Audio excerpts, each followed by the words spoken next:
டெலிவிஷனில் வந்து ப்ரோக்ராம் பண்ணாதீங்க. 20 வருஷத்துக்கு முன்னாடி ஊர்வலம் போனாங்க இப்போ மவுண்ட் ரோடில். கமல்ஹாசன் மட்டும் கதவை சாத்திட்டு வரமாட்டேன்ட்டாரு. கமல்ஹாசனை வந்து கலை துரோகின்ட்டாங்க எல்லாருமா சேர்ந்து.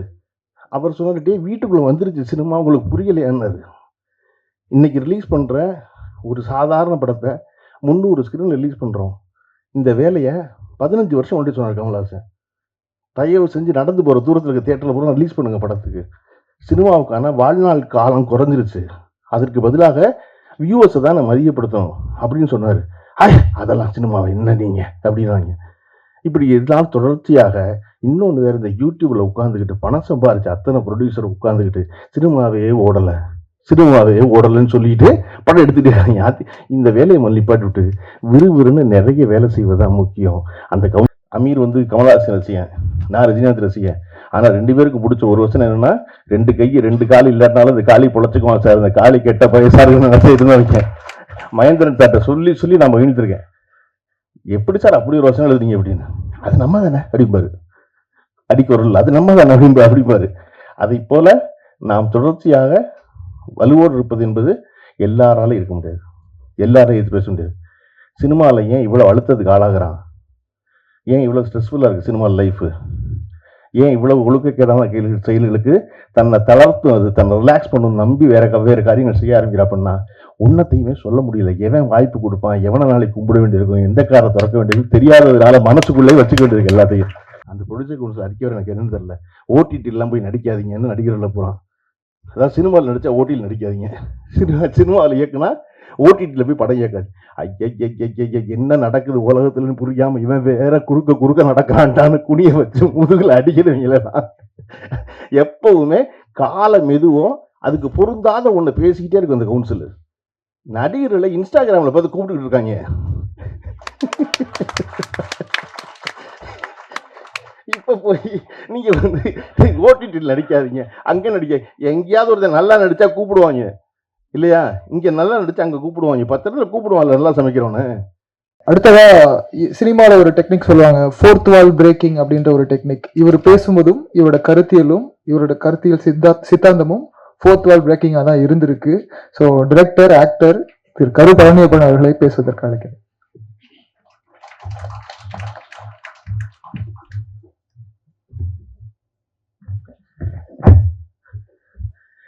இயக்குனர் விக்ரம் சுகுமாரன் அவர்களின் நினைவேந்தல் இருக்கும்.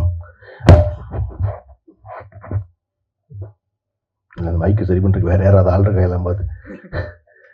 இயக்குனர் விக்ரம் சுகுமாரன் அவர்களின் நினைவேந்தலுக்கும் மலையாள கூட்டம் படத்தின் திரைக்கதை நூல் வெளியீட்டு விழாவிற்கும் வந்திருக்கும் உங்கள் எல்லாரையும் வரவேற்று இந்த நிகழ்வில் பங்கேற்கும் இந்த படத்தோடு தொடர்பில்லாத 2 நபர்களில் ஒருவன் நான். நீங்கள் எல்லாரும் விக்ரம் பற்றி பேசி கொண்டிருக்கும் பொழுது அந்த படம் பார்த்தது வந்து அதை யோசிச்சுக்கிட்டு இருந்தானே. இன்னொருத்தர் அமீரா இருப்பார் நினைக்கிறேன், விக்ரமை அறியாதவர். ஆனால் ஒரு இயக்குனரை ஸ்தூலமாக அறிய வேண்டியதில்லை. ஒரு இயக்குனர் என்பது அவருடைய படம் தான். அந்த படம் மூலமாகத்தான் அறியும். மலையாள கூட்டத்தை ரசித்த 100 பேர், 1000 பேர், 1,00,000 பேர்ல யாருக்கும் விக்ரம் சுகுமாரன் தெரியாது. ஆனால் அந்த படத்தை எடுத்தவர் என்ற முறையில் அவர் மேல் மிகப்பெரிய மரியாதையோடு இருந்திருப்பார்கள். அப்படி ஒரு மரியாதையோடு தான் நானும் அந்த ரசிகர்கள் இதுனா இந்த நிகழ்ச்சிக்கு வரணும்னு சொன்னோம்னா அவசியம் வந்தாருன்னு நான் சொன்னேன். எனக்கு அந்த படம் பார்க்கும் பொழுது ரொம்ப வியப்பா, அதனுடைய டீட்டெயிலிங் வந்து எனக்கு அவ்வளவு பிடிச்சிருந்துச்சு. எனக்கு அதில் வந்து கதிரை எவ்வளவு பிடிச்சிருந்துச்சோ அந்த அளவுக்கு கலையரசன் ரொம்ப பிடிச்சிருந்துச்சு. யார் கலையரசன் கவனிச்சதுன்னு அந்த படத்துல தான் கவனிச்சேன். அதுக்கு முன்னாடி அவர் இத்தனை படம் பண்ணியிருக்கதா இன்னைக்கு நீ சொல்லித்தான் தெரியும் எனக்கு. அதை போல வந்து வேலராமமூர்த்தி அவர்களை வந்து அவருடைய நூலின் வழியாக, அவருடைய நண்பர் சௌபா வழியாக ரொம்ப அணுக்கமா பக்கத்துல பார்த்தவன் நான் பார்த்த அந்த வேலராமமூர்த்தி அப்படியே திரையில பறக்கும் பொழுது, அந்த வேலராமமூர்த்தியை மிஞ்சி ஒரு சவணம்மா வந்து நிற்கும் பொழுது எனக்கு சவணம்மா படம் முடிச்சு வெளியே வர வரைக்கும் ஞாபகத்தில் இருந்துகிட்டே இருந்தாங்க. அதுக்கு ஒரு 10 வருஷம் ஞாபகத்தில் இருக்காங்க, நேற்று வரைக்கும் ஞாபகத்தில் இருக்காங்க. அதுக்கப்புறம் எத்தனையோ நான் படம் பண்ணிட்டேன், நான் இன்னமும் சவணம்மா தான் அப்படின்னாங்க. எங்களுக்கு ராதிகாவே இன்னும் பாஞ்சாலி தான், ஸ்ரீதேவியே இன்னும் மயில் தான், ரஜினிகாந்தே பரட்டை தான், அப்படியும் நீங்க சவணம்மா தான் கிடைச்ச வரைக்கும். ஒரு கதாபாத்திரம் ஏற்படுத்திய பாதிப்பிலிருந்து கதாபாத்திரங்கள் வெளியே வந்து விடுகிறாரு, ரசிகர்கள் வெளியே வருவதே இல்லை. திரும்ப திரும்ப அதைத்தான் பார்க்க விரும்புறான். நீங்க ரஜினிகாந்த் எத்தனை ஹீரோவன் நடிச்சாலும் மறுபடியும் என்னைக்கு இதே எப்படி இருக்கு கேட்கிறாரோ அன்னைக்கு தான் அவர் நமக்கு பிடிச்சாரு. என்னைக்கு மறுபடியும் ஒரு வில்லனா இருக்காரோ அன்னைக்கு தான் அவர் நமக்கு பிடிச்சாரு. ஏன்னா அவர் அப்படித்தான் அவர் பதிச்சிருக்காரு, அப்படித்தான் ஞாபகத்தில் இருக்கும். அப்படி ஒரு திரைப்படத்தை கிட்டத்தட்ட 10-12 ஆண்டு காலம் கழித்து இப்படி கொண்டாடுவது என்பது முயற்சிக்குரியதா அப்படின்னா இல்லை. ஒரு திரைப்படத்தை அதன் இயக்குனரை இன்னைக்கு கொண்டாடுறோம். அவருக்கு ஒரு இன்னைக்கு இருந்திருந்தாருன்னா அவருடைய ஆத்மா பெரிய திருப்தி அடைஞ்சிருக்கும் அப்படின்னு சொல்வது, திருப்தி அடைந்திருப்பது நம்முடைய ஆத்மாவை தவிர விக்ரம் சுகுமாரன் ஆத்மாவாக இருக்கவே முடியாது. அது இருக்க முடியும். அந்த ஆத்மா என்ன சொல்லணும்னா, அயோக்கிய பயிலா இன்னைக்கு கூடுறீங்களா எல்லாரும் இல்லையா? அப்ப என்ன செய்வது அப்படின்னா, நடிகர்கள் எல்லோரும், தயாரிப்பாளர்கள் எல்லோரும் தொடர்ச்சியாக இயக்குநர்களை வைத்து அடுத்தடுத்து படங்கள் செய்வதுதான் ரொம்ப முக்கியம். நீங்க நினைச்சு பாருங்க, பேசுற 10 நிமிஷத்துக்குள்ள கோயம்புத்தூர் ஸ்லாங் எட்டி பார்க்கிற கதிரையும், நான் மீஞ்சூர் அம்மாவுக்கு பிறந்தவன்னு சொல்ற கலையரசனையும் கொண்டு போய் மதியான கூட்டத்துல ஒருத்தரை ஆக்கிட முடியும் ஒரு இயக்குனராலேனா, அந்த இயக்குனரை ஒவ்வொரு படத்திலையும் அயோக்கிய பயில தீக்குளிக்க சொல்லிக்கிட்டே இருப்பாங்க. இங்கே இயக்குனர் ஒவ்வொரு படத்துக்கு தீக்குளிக்கணும், ஒவ்வொரு படத்துக்கும் நிரூபிக்கணும். ஆனா நடிகை நிரூபிக்க வேண்டாம். நடிகன் 10 தோல்வி படம் எடுத்துட்டு வரலாம், அவன் மறுபடியும் என்ன சொல்லுவான்னா, இயக்குனர் நான் வாய்ப்பளிச்சேம்மா. இயக்குனர் வெற்றி பெற்றுட்டாருன்னா காலம் உள்ள அளவு மறக்க மாட்டேம்மா. எப்போ வரைக்கும்? மறுபடியும் அடுத்த படத்துல தீ குளிக்கிற வரைக்கும். நீங்க அடுத்த படத்துலயும் தீ குளிச்சு நிரூபிக்கணும். ஆனா ஒரு பொழுதும் நான் இல்லாத பொழுது நீ என்ன செஞ்ச அப்படின்னு ராமன்களை பார்த்து தீ குளிக்க சொல்ற வாய்ப்பு சீதைகளுக்கு வாய்ப்பதே இல்லை, இல்லையா? எப்படி ஒரு இயக்குனர் படத்துக்கு படம் நிரூபிப்பான்? ஏன் இன்னைக்கு ஏவிஎம் நிறுவனத்தையும் தேவர் நிமிஷம் கொண்டாடுறாங்க அப்படின்னா, அது ஒரு படம் ஓடும் ஓடாது, அது பரவாயில்ல, அந்த டேரக்டர் கூப்பிடுவோம்ப்பா, சொன்னபடி எடுத்தாருப்பா, வச்சு மட்டும் நடத்துவோம்ப்பான்னு. அப்ப இந்த படத்தை இதை போன்ற இயக்குநர்களை தொடர்ந்து நிறைய பண்ணும். நான் பேசுறதுக்கு இருக்கும், கதிர் பேசிக்கிட்டு இருக்கும்போது அமீன் சார் எங்கிட்ட சொன்னாரு, நீங்க கதிரை வச்சு ஒரு படம் பண்ணலாமே அப்படின்னாரு. யாரு? நானா அப்படின்னு. யாரை வச்சு அப்படின்னு? கதிரை வச்சு அப்படின்னாரு. சொல்லிட்டேன், சிரிச்சுட்டு சும்மா இருந்தேன். எனக்கு அமீட் ரொம்ப பிடிச்சது என்னன்னா, அடுத்து நான் என்ன சொல்ல போறோம் அது அவரே சொல்லிடுவாரு. அடுத்து அவர் சொன்னாரு குளிச்சுட்டு, ஏன் இதை நீ பண்ணலாமன்னு கேட்குறீங்களா அப்படின்னாரு. நானும் அமீரும் சேர்ந்து கதிட்டு சொல்றது என்ன அப்படின்னா, இவ்வளவு இளமையா இருக்கீங்க, இவ்வளவு எங்க இருக்கீங்க, இவ்வளவு துடிப்போடு இருக்கீங்க, தயவு செஞ்சு வருஷத்துக்கு 5 படம் பண்ணுங்க, என்ன கேடு உங்களுக்குலாம்? என்ன நீங்க கரெக்டான கதையை கண்டுபிடிச்சிருக்கீங்களா? டைரக்டரை கண்டுபிடிக்க முடியாது கரெக்டான கதையை. மம்முட்டி சொல்றாரு 25 வயசுல நல்ல படம்ங்கிறத அமைதுங்க. எல்லாருமே நினைக்கிறோம், எனக்கும் தெரியாது. எனக்கு படம் ஓடினதுக்கு அப்புறம் எனக்கு தெரியும் படம் ஓடுனுச்சுன்னு. அதோட அப்படியானு எல்லாருமே நல்ல படம் நினைக்கிறேன். அதனால விறுவிறு நடிக்க வேண்டியதானே, இல்லையா? இதுல 10வதுக்கு அந்த ப்ரொடியூசர் கவுன்சில் அறிக்கை எனக்கு என்னன்னு தெரியல. ஓடிடி எல்லாம் போய் நடிக்காதீங்கன்னு நடிகர்கள் போறான். அதாவது சினிமாவில் நடிச்சா ஓடியில் நடிக்காதீங்க, சினிமாவில் இயக்குனா ஓடிடியில் போய் படம் இயக்காது. ஐயா என்ன நடக்குது உலகத்துலன்னு புரியாம இவன் வேற குறுக்க நடக்கிறான்டான்னு குனிய வச்சு முதுகுல அடிக்கிறவங்களா. எப்பவுமே கால மெதுவும் அதுக்கு பொருந்தாத ஒண்ணு பேசிக்கிட்டே இருக்கும் அந்த கவுன்சில். நடிகர்களை இன்ஸ்டாகிராம்ல பார்த்து கூப்பிட்டு இருக்காங்க.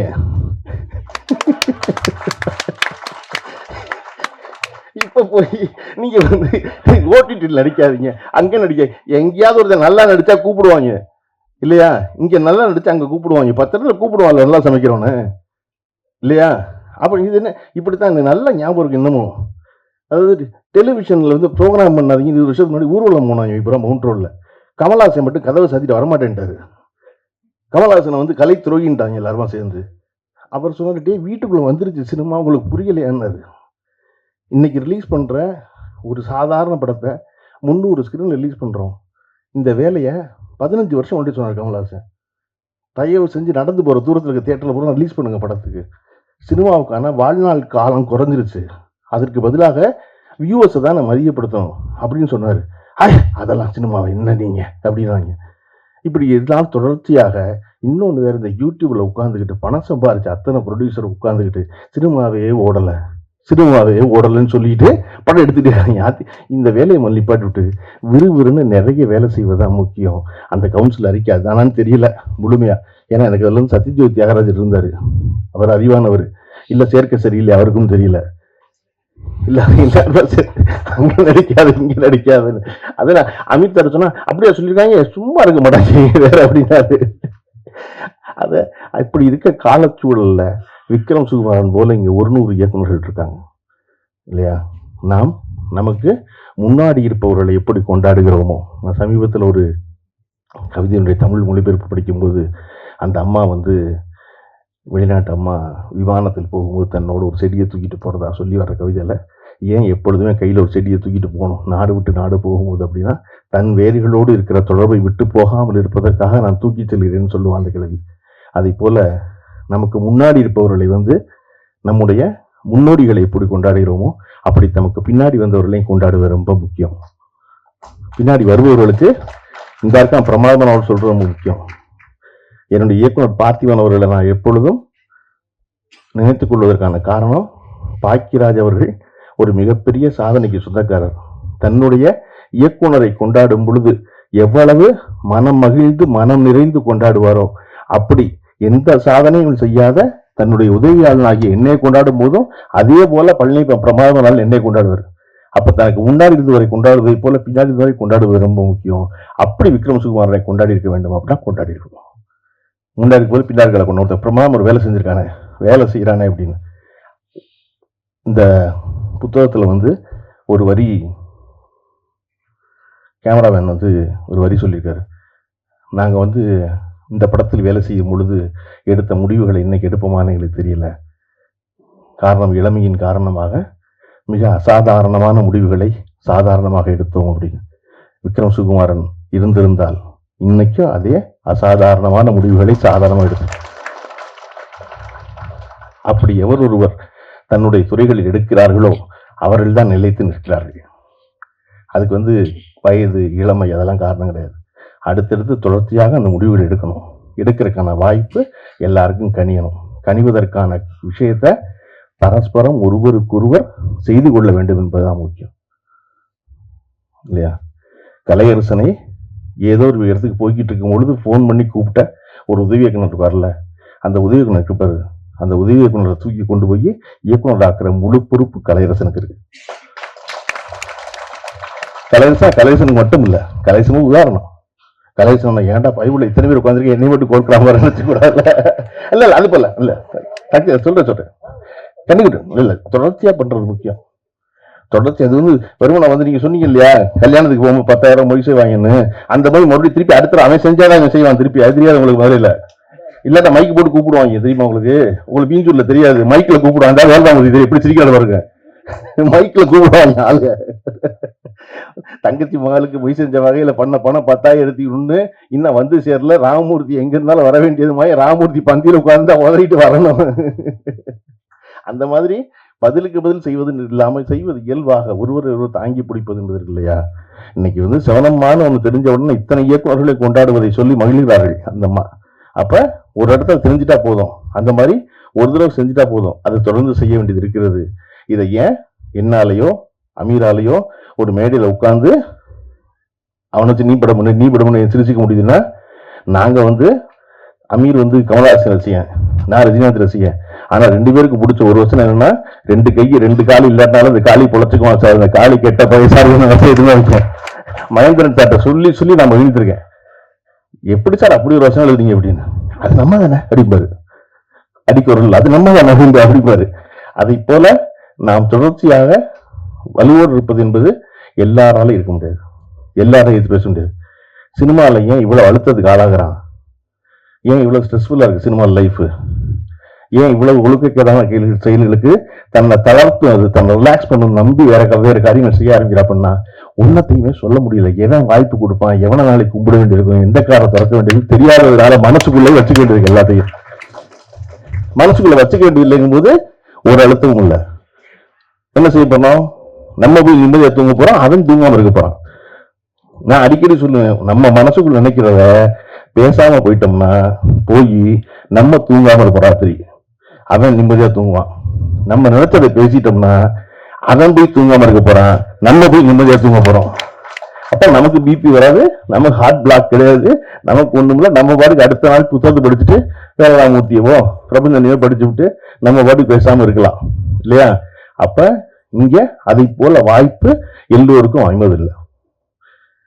விக்ரம் சுகுமாரனுக்கு அமைஞ்சதுக்கான காரணம் அவருக்கு தைரியம் தான். சோப்பு டப்பா கூட கிடைக்கல அப்படின்னு சிரிச்சுட்டே சொல்ல முடிஞ்சு அப்படின்னா அதெல்லாம் வாங்கிக்கலாம், பரவாயில்ல நினைச்சிருக்கான். அதை போல 100 பேர் நம்மை சுற்றி கொண்டே இருக்கிறார்கள்.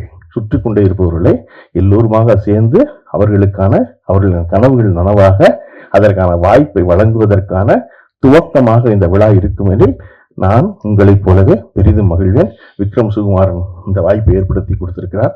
அவர் வழியில் பல விக்ரம் சுகுமாரனை உருவாக்குவோம் என்று சொல்லி விடைபெறுகிறேன். நன்றி, வணக்கம்.